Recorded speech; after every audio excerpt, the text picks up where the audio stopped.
Magandang buhay! Kayo. His Excellency David Hurley, Governor General of Australia, and First Lady Linda Hurley, Their Excellencies, Special Envoys, and Heads of Delegations, His Excellency, Most Reverend Charles John Brown, and the esteemed members of the Diplomatic Corps, Vice President Sara Duterte, President Fidel Ramos, President Joseph Ejercito Estrada, President Gloria Macapagal Arroyo, Senate President Vicente Soto III, and the honorable members of the Philippine Senate, House Speaker Lord Alan J. Velasco, and the honorable members of the House of Representatives, Chief Justice Alexander Gesmundo, and the honorable justices of the Supreme Court, of course, First Lady Lisa Araneta, and my children, Alexander, Sandro, Simon, and Vincent. I cannot proceed without a special greeting, of course, to the former First Lady Imelda Romualdez Marcos,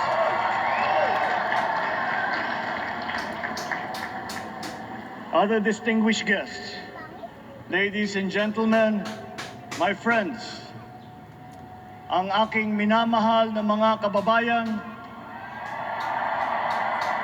magandang tanghali po sa inyong lahat. Magandang tanghali din naman sa iyo po.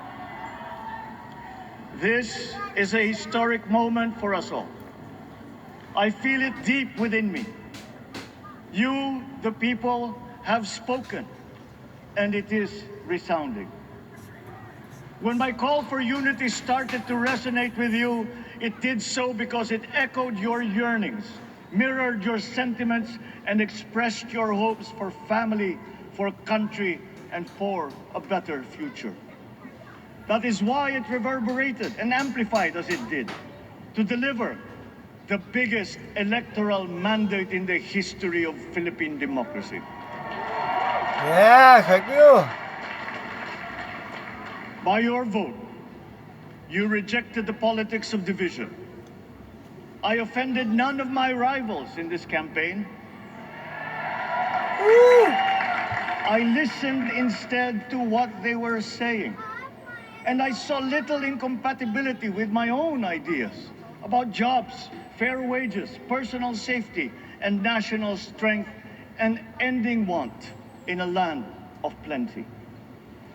I believe that if we but focus on the work at hand and the work that will come to hand, we will go very far under my watch.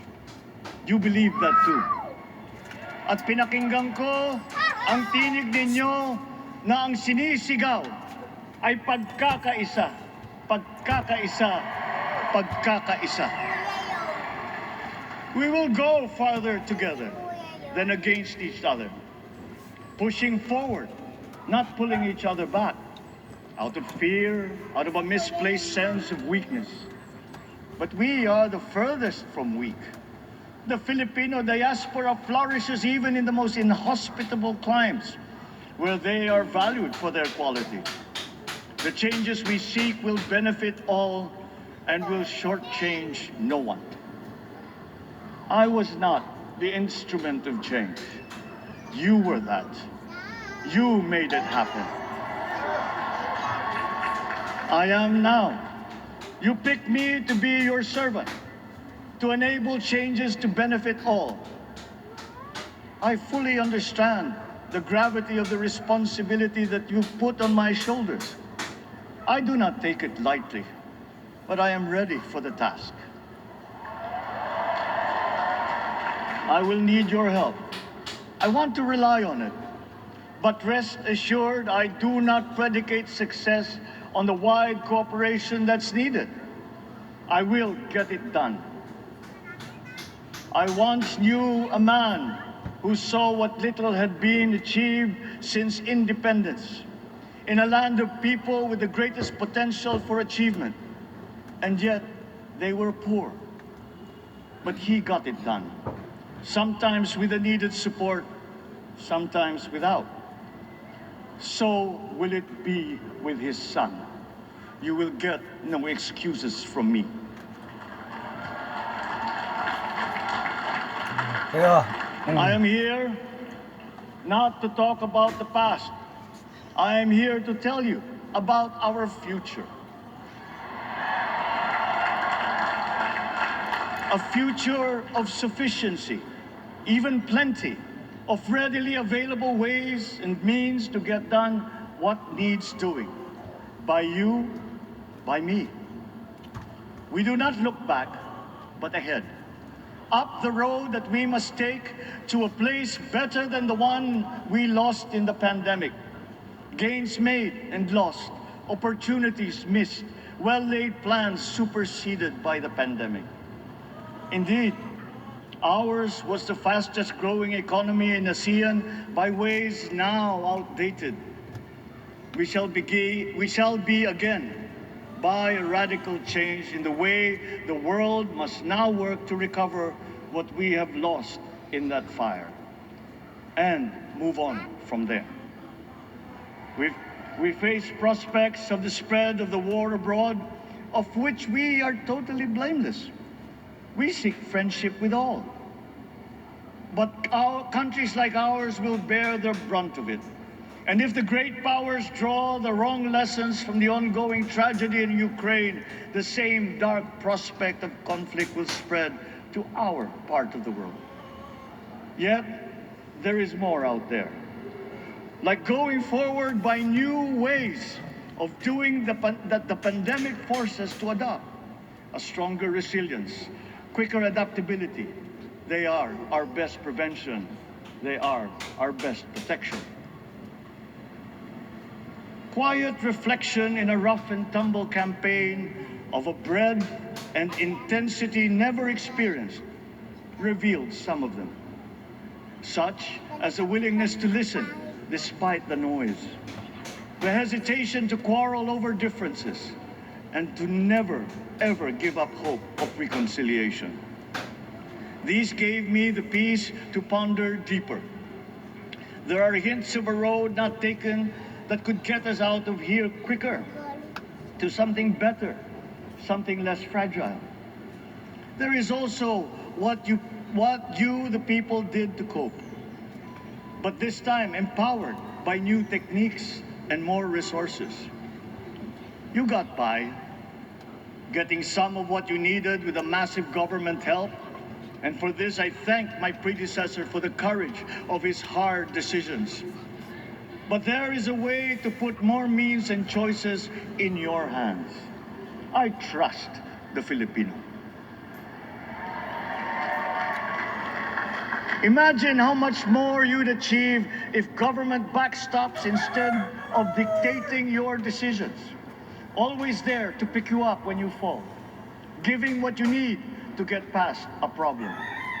Imagine if it invested in your self-empowerment to bring it closer to taking on whatever challenges come. Imagine a country that, in almost every sense, is you. Now imagine what you and government can achieve together. We did it in the pandemic. We will do it again. But again, I will not predicate my promise to you on your cooperation. You have your own lives to live, your work to do, and there too I will help. Government will get as much done alone without requiring more from you. That is what government and public officials are for. No excuses, just deliver. It was like that once upon a time.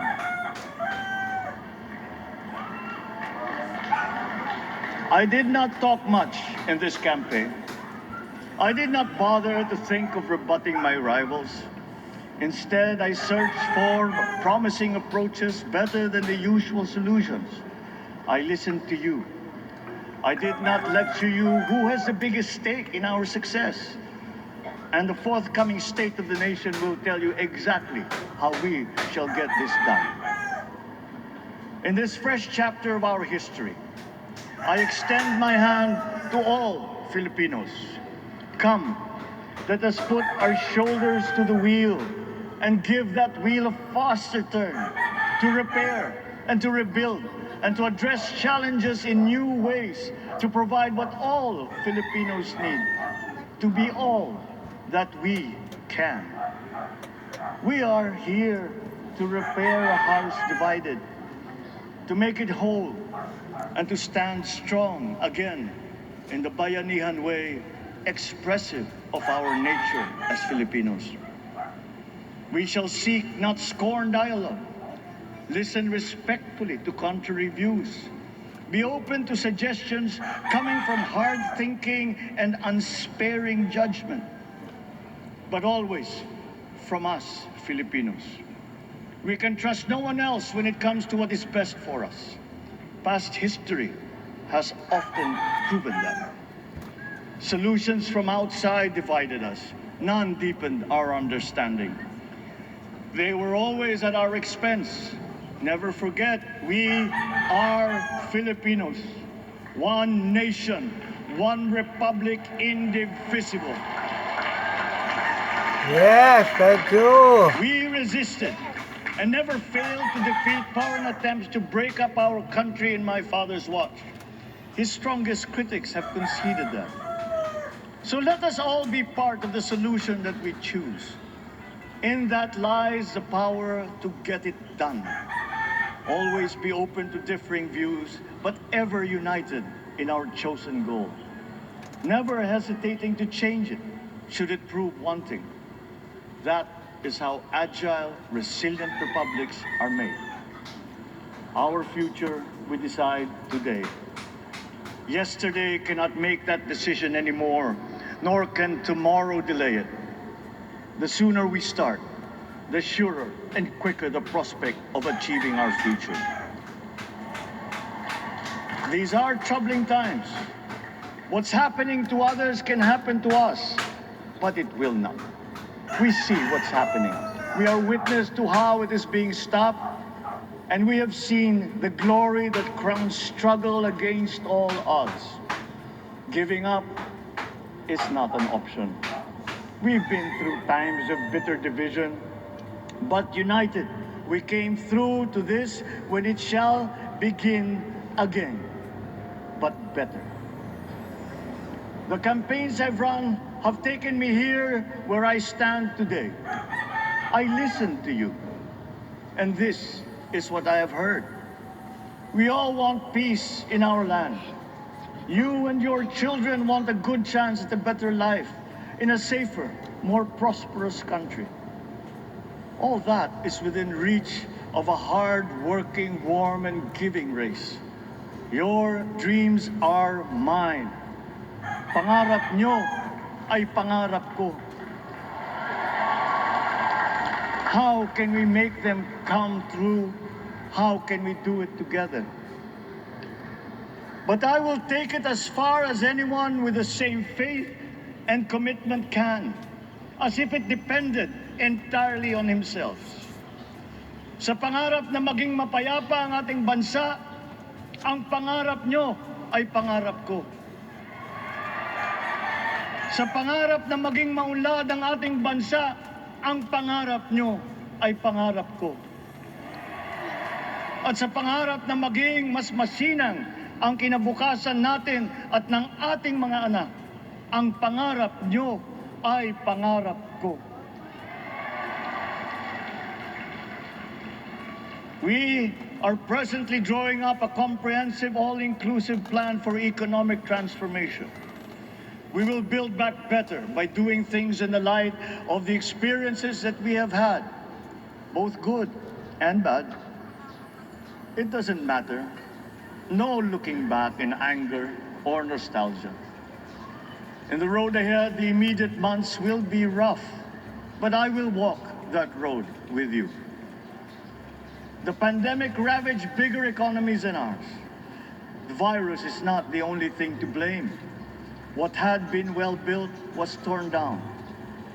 We will build it back better. The role of agriculture cries for the urgent attention that its neglect and misdirection now demands. Food self-sufficiency has been the key promise of every administration. None but one delivered. There were inherent defects in the old ways and in recent ways too. The trade policy of competitive advantage made the case that when it comes to food sufficiency, a country should not produce but import what other countries make more of and sell cheapest. Then came Ukraine. The most vulnerable when it comes to food are the countries furthest away from the conflict, those bearing no blame for provoking it. Yet they face the biggest risk of starvation. If financial aid is poured into them, though it never is, there is nothing to buy. Food is not just a trade commodity. Without it, people weaken and die.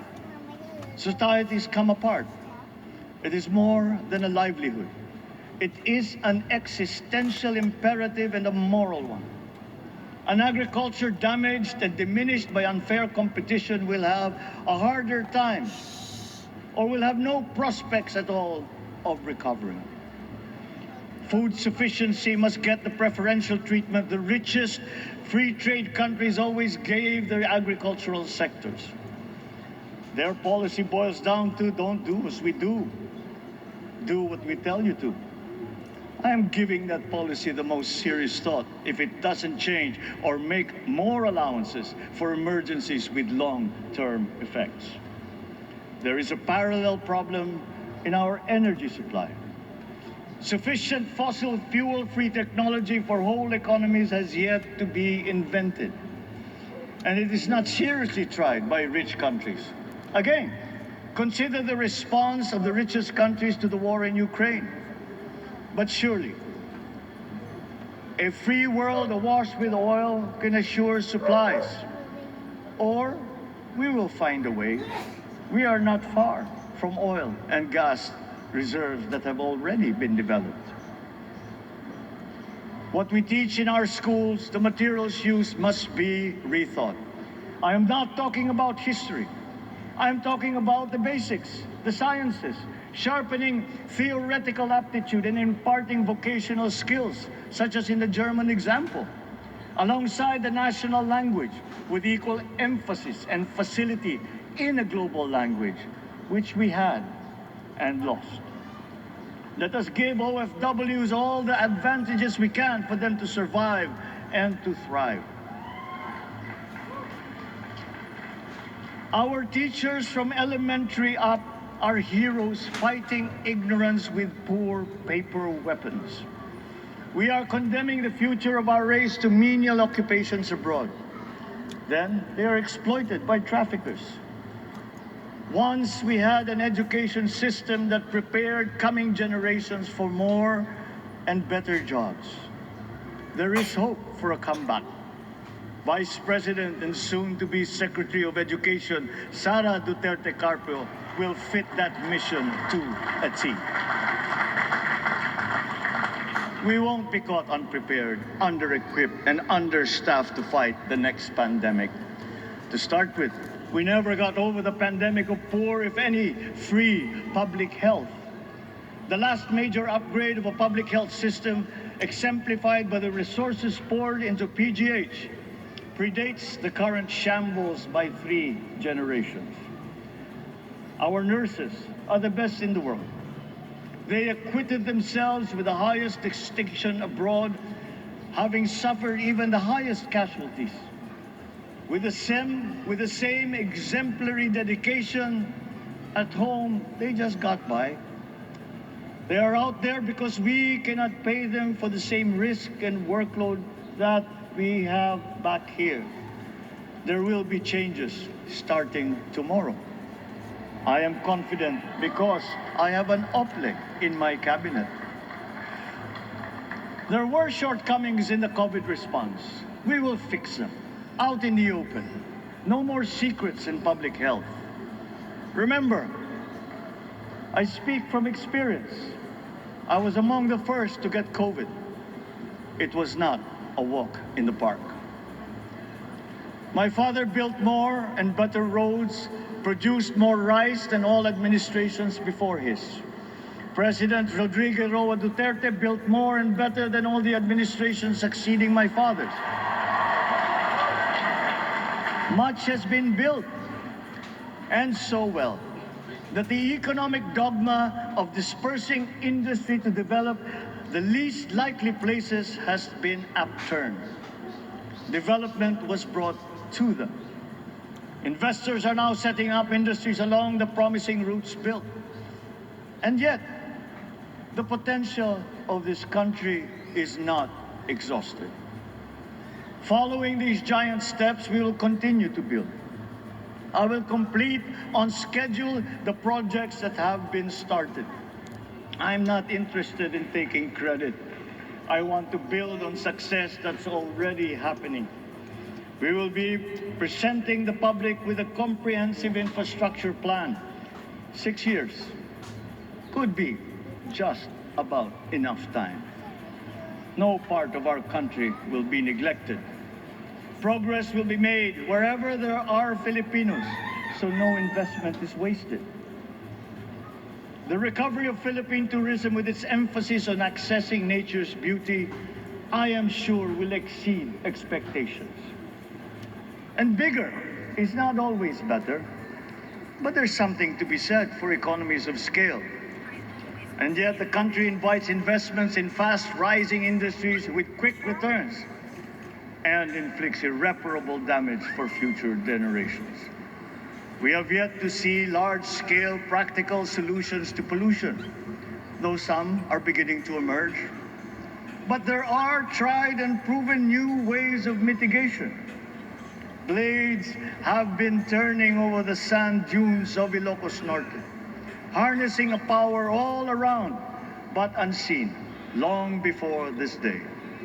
I built them. The rich world talks a great deal, but does a lot less about it than those with much less, but who suffer more death and destruction from climate change and lack of adaptation. We will look to our partners and friends to help the Philippines, who, despite having a very small carbon footprint, is at the highest risk. First, spare victims, then help them recover, and move on to lessen the harmful impact of climate change. We too have our part to play. We are the third biggest plastics polluter in the world, but we won't shirk from that responsibility. We will clean up. You will not be disappointed, so do not be afraid. With every difficult decision that I must make, I will keep foremost in my heart and in my mind the debt of gratitude I owe you for the honor and responsibility that you have conferred on me. Thank you. Thank you po. Whatever is in a person to make changes for the better of others, I lay before you now in my commitment. I will try to spare you. You have your other responsibilities to carry. But I will not spare myself from shedding the last bead of sweat or giving the last ounce of courage and sacrifice. And if you ask me why I am so confident of the future, I will answer you simply that I have 110 million reasons to start with. Such is my faith in the Filipino. Yes. Okay. Believe, have hope. The sun also rises like it did today and as it will tomorrow. And as surely as that, we will achieve the country all Filipinos deserve. God bless the Philippines. God bless our work. Maraming salamat po sa inyong lahat. Mabuhay ang Pilipinas. Thank you. Salamat po. Magandang tanghali po.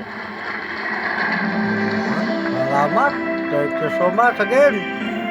Mga minamahal at tayo po ay mag